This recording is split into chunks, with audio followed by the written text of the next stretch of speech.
والصلاة والسلام على سيد المرسلين محمد وعلى آله وصحبه أجمعين أما بعد أعوذ بالله من الشيطان الرجيم بسم الله الرحمن الرحيم إنا نحن نزلنا الذكر وإنا له لحافظون عن عثمان بن عفان رضي الله تعالى عنه قال قال رسول الله صلى الله عليه وسلم خيركم من تعلم القرآن وعلمه أو كما قال رسول الله صلى الله عليه وسلم. قابل قدر معزز علماء کرام، نوجوان دوستوں، عزیز طلبہ، یہ سراج العلوم ہے، علم کا چراغ ہے اور اس کی کوئی حد بندی نہیں ہوتی ہے، بلکہ روشنی کا دائرہ وسیع ہوتا چلا جاتا ہے. ابھی آپ ان 12 بچوں کو دیکھ رہے ہیں جنہوں نے قرآن کریم کی تکمیل کی ہے حفظ کی شکل میں، اور میرے مخاطبین بھی یہی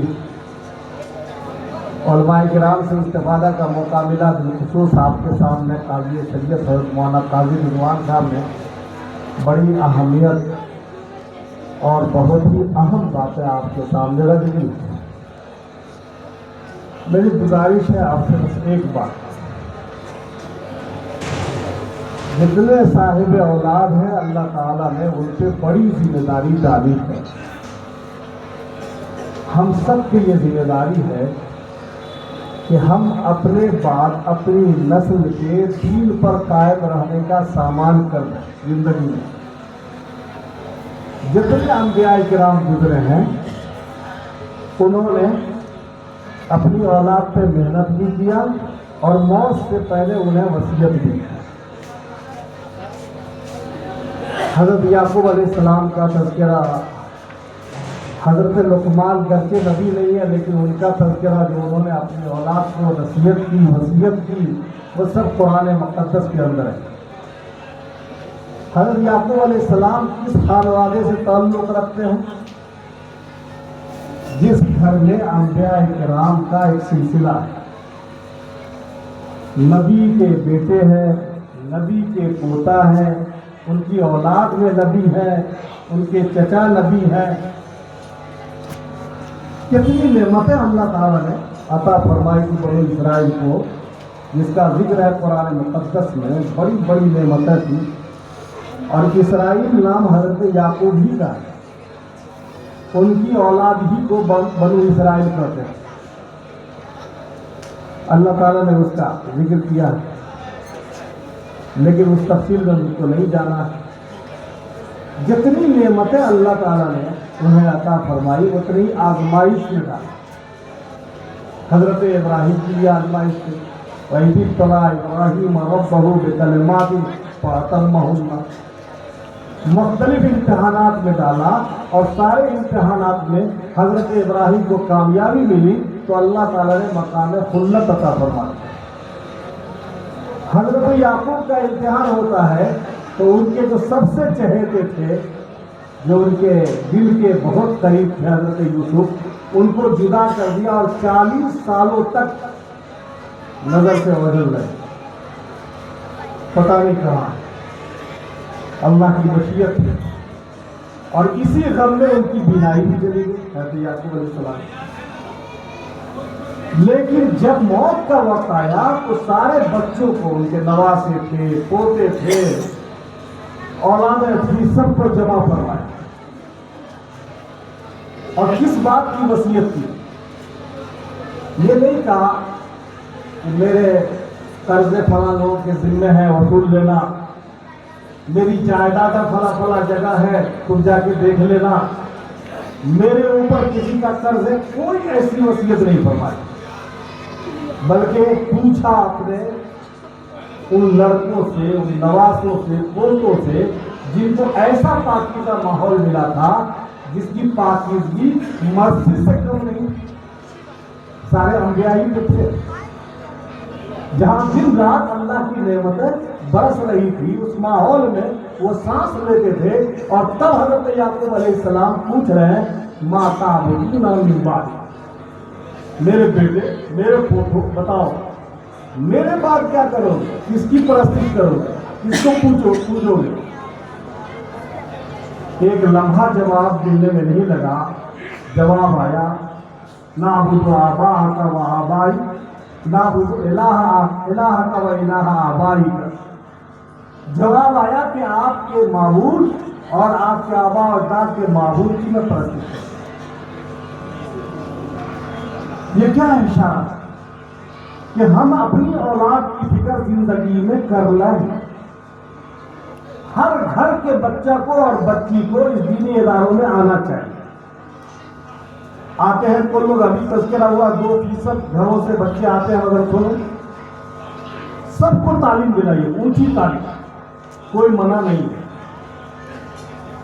لیکن سب سے پہلے رب کا تعارف ہو، رب کا کلام ان کے ذہنوں میں آ جائے، اس کی کوشش ہم سب پہ فرض ہے۔ اس میں کچھ شکل فرض عین کی ہے اور کچھ شکل فرض کفایہ کی ہے۔ سارے علماء کرام سے آپ پوچھ لیجیے۔ اس حد تک قرآن کی تعلیم جو نماز میں ضروری ہے، جس کے بغیر نمازیں ادا نہیں ہوں گی، فرض عین ہے۔ اس کی تعلیم کے لیے آپ کو ان اداروں میں، خواہ وہ مدرسہ عارفیہ ہو، مدرسہ سراج العلوم ہو، آپ کو ان اداروں میں ڈالنا پڑے گا اور ان اداروں کی حفاظت بھی کرنی پڑے گی اور ان اداروں کی خدمت بھی کرنی پڑے گی۔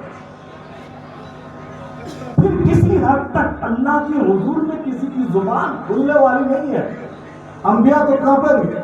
کسی حد تک اللہ کی رحمت ہمیں ڈھانپ لے کہ ہم اپنی ذمہ داریوں کو ادا کرنے میں اپنی وسعت کے مطابق لگے رہے، یہ ایک اطمینان ہو سکتا ہے۔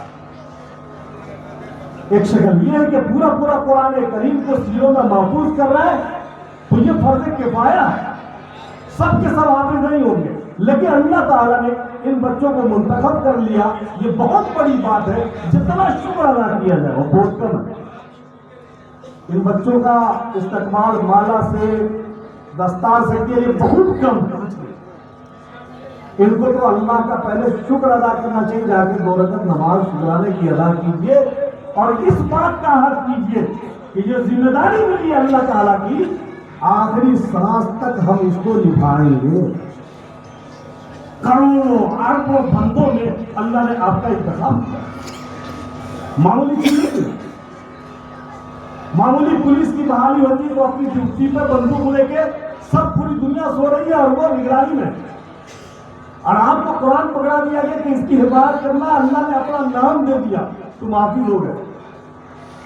اور جو قرآن کی حفاظت میں لگا رہے گا، یہ طے ہے کہ اللہ اس کی بھی حفاظت فرمائیں گے، تبھی تو وہ قرآن کی حفاظت کرے گا۔ لیکن شرط ہے کہ آپ قرآن کے ساتھ وابستہ رہیں گے، تبھی جا کر کے اللہ تعالیٰ آپ کی حفاظت کرے گا۔ تو آپ جاگیں گے گھروں میں، تب سوئے ہوئے کو جگا سکیں گے۔ آپ بیدار رہیں گے تو غافلوں کو مسجد تک بھگا سکیں گے۔ آپ تلاوت کریں گے تو شیطان کو اپنے گھروں سے بھگا سکیں گے۔ قرآن کریم ہمارے درمیان حالات جیسے آئے، ہر حالت میں قرآن ہماری رہنمائی کرتا ہے، لیکن کیا قرآن سے ہم رشتہ رکھتے ہیں؟ ہر شخص، یہ صرف طلبہ نہیں، ذمہ داران، اساتذہ، علماء اور یہ گاؤں کے سارے لوگ، مرد عورت، ضرور بھی ضرور کچھ نہ کچھ قرآن کریم کی تلاوت کرے روزانہ۔ صحابہ کتنا کرتے تھے؟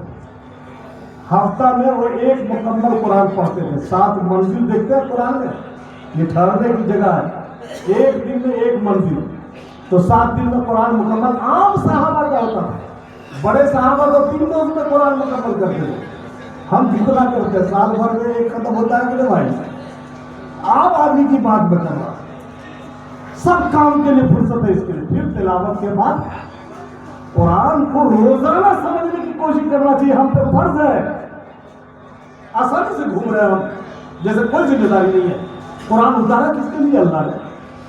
کتاب ہدایت کس کے لیے؟ انسانیت کے لیے۔ آپ کم سے کم 3 آیتوں کا مترجم قرآن ترجمہ کے ساتھ 3 آیتوں کی تلاوت کیجیے روزانہ۔